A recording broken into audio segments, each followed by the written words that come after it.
वबरकातुहू। वअलैकुम अस्सलाम वरहमतुल्लाहि वबरकातुहू। और आप खैरियत से हैं बहन? जी अल्हम्दुलिल्लाह, अल्लाह का शुक्र है और आपकी दुआ है। मेरी बहन, मैं आपसे कुछ दीनी मालूमात चाहती हूँ, आप बताएंगी? जी इंशाअल्लाह ताला ज़रूर। मेरी बहन, हम सबको अल्लाह ताला के बारे में कैसा अक़ीदा रखना चाहिए?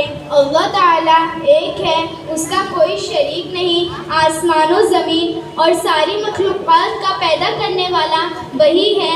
चाँद, सूरज और सितारों का निकलना डूबना सब उसी के हुक्म से है। वही इबादत व परस्तिश का मुस्तहिक़ है, दूसरा कोई मुस्तहिक़ इबादत नहीं।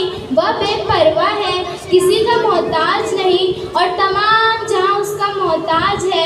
वही सबको रोज़ी देता है। अमीरी, गरीबी और इज़्ज़त व ज़िल्लत सब उसी के इख्तियार में है।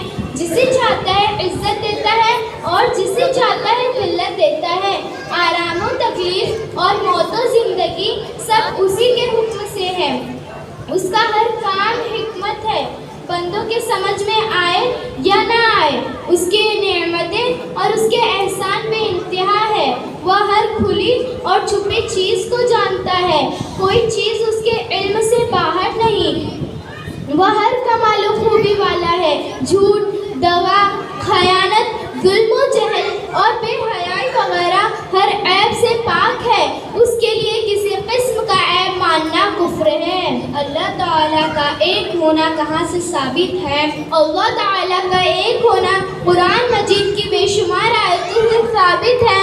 उनमें चंद आयतें ये हैं। पारा अब में है, कुल हुवल्लाहु अहद, यानी ऐ प्यारे रसूल तुम फरमा दो कि वो अल्लाह यकता है। और पारा 2 रुकू 3 में है, व इलाहुकुम इलाहुन वाहिद ला इलाहा इल्लाहु, यानी तुम्हारा माबूद एक माबूद है, उसके सिवा कोई माबूद नहीं। और पारा 28 रुकू 6 में है, हुवल्लाहुल्लज़ी ला इलाहा इल्लाहु, यानी वही अल्लाह है जिसके सिवा कोई माबूद नहीं। अगर अल्लाह के सिवा और खुदा होते तो क्या खराबी होती? अगर अल्लाह के सिवा और खुदा होते तो एक कहता मैं गर्मी पैदा करूँगा, तो दूसरा कहता मैं सर्दी पैदा करूँगा, तो एक कहता मैं मगरिब में सूरज डुबाऊँगा, तो दूसरा कहता मैं मशरक़ में सूरज डुबाऊँगा।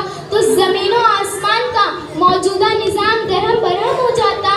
जैसा कि कुरान मजीद पारा 17 रुकू 2 में है, लौ कान फ़ीहिमा आलिहतुन इल्लल्लाहु लफ़सदता, यानी अगर आसमान और ज़मीन में अल्लाह के सिवा और खुदा होते तो वह ज़रूर तबाह हो जाते। क्या ऐसा नहीं हो सकता कि ज़मीनों, आसमां और दुनिया की दूसरी चीज़ें, इंसान, हैवान और पहाड़ वगैरह खुद ब खुद बन गए हों? नहीं, ऐसा हरगिज़ नहीं हो सकता। इसलिए कि हम देखते हैं कि कलम और पेंसिल वगैरह छोटी से छोटी चीज़ बगैर किसी के बनाए नहीं बनती, तो आसमानों, ज़मीन और बड़े बड़े पहाड़ वगैरह बगैर किसी के बनाए कैसे बन सकते हैं? अगर कोई मुसलमान कहे कि खुदा कोई चीज़ नहीं, ज़मीन और आसमां वगैरह बगैर किसी का बनाए खुद ब खुद बन गए हो, तो उसके लिए क्या हुक्म है? ऐसा कहने वाला दाहिरा इस्लाम से निकलकर काफिर और मुर्तद हो गया। बाद जाहिल अल्लाह ताला को लोग कहते हैं माज़ अल्लाह, तो उसका क्या हुक्म है?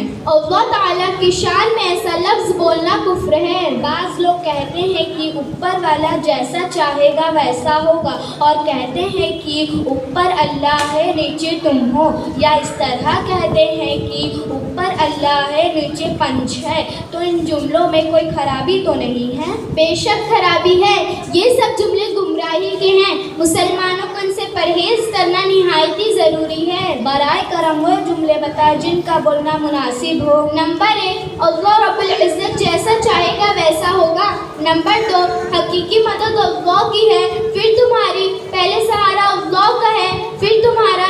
नंबर 3, باطن میں اللہ مددگار، ظاہر میں پنج۔ سبحان اللہ، ماشاء اللہ، آپ نے مجھے اللہ تعالیٰ کے بارے میں بہت اچھی معلومات دی۔ اللہ تعالیٰ آپ کے علم میں اور برکتیں عطا فرمائے۔ آمین۔ میری بہن، میں بھی آپ سے کچھ دینی سوال کر سکتی ہوں، اجازت ہے؟ جی اجازت ہے۔ فرشتے کیا کرتے ہیں؟ فرشتے زمین و آسمان کی سارے انتظامات کرتے ہیں۔ خدا تعالیٰ کی بارگاہ سے وہ مختلف کاموں کے لیے مقرر کیے گئے ہیں۔ بعض کو حضرات انبیاء کرام علیہم السلام کی خدمت میں خدا تعالیٰ کا پیغام لانے پر مقرر کیا گیا، بعض کے ذمے پانی برسانے کی خدمت سپرد کی گئی، کسی کو ہوا چلانے پر مقرر کیا گیا، کسی کا متعلق روزی پہنچانے، کسی کے ذمے ماں کے پیٹ میں بچے کی صورت بنانے، کسی کا متعلق انسان کے بدن میں تصرف کرنے، کسی کے ذمے سور پھونکنے اور کسی کو دشمنوں سے انسان کی حفاظت کرنے پر مقرر کیا گیا ہے۔ اور کچھ فرشتے اس کام پر مقرر ہیں کہ دنیا میں پھرتے رہے اور جہاں قرآن مجید پڑھایا جاتا ہو، ان میں دین کی تعلیم ہوتی ہو، درود شریف پڑھا جاتا ہو یا اللہ و رسول کا ذکر ہوتا ہو، محفل میلاد ہو، وہاں پہنچ کر حاضرین کا نام لکھیں اور خدا تعالیٰ کی بارگاہ میں ان کی شرکت کی گواہی دیں۔ اور کچھ فرشتے انسانوں کے اچھے برے اعمال لکھنے پر مقرر ہیں، جن کو کرامن کاتبین کہتے ہیں، اور بہت سے فرشتوں کو حضور سید عالم صلی اللہ تعالیٰ علیہ وسلم کی بارگاہ میں حاضری کے لیے مقرر کیا گیا ہے۔ اور کچھ فرشتے حضور کے دربار میں مسلمانوں کے صلاۃ و سلام پہنچانے پر مقرر ہیں، اور بعض کے ذمے روحوں کا قبض کرنا ہے، اور بعض فرشتے قبر میں مردوں سے سوال کرنے پر مقرر ہیں، جن کو منکر نکیر کہتے ہیں۔ ان کے علاوہ اور بھی بہت سے کام ہیں جو فرشتے انجام دیتے رہتے ہیں۔ کیا فرشتے خدا تعالیٰ کے حکم کے خلاف کچھ نہیں کرتے؟ نہیں، ہرگز نہیں۔ فرشتے وہی کرتے ہیں جو خدا تعالیٰ کا حکم ہوتا ہے، اس کے حکم کے خلاف کچھ نہیں کرتے، نہ قصدن نہ سہون۔ اللہ تعالیٰ کے معصوم بندے ہیں اور ہر قسم کی چھوٹے بڑے گناہ سے پاک ہیں۔ سنا ہے کہ جب کسی گاؤں یا شہر کے کسی محلے میں ایک نام کے دو آدمی ہوتے ہیں تو جان نکالنے میں فرشتے کبھی کبھی غلطی کر جاتے ہیں، کیا یہ صحیح ہے؟ نہیں، ایسا نہیں ہو سکتا۔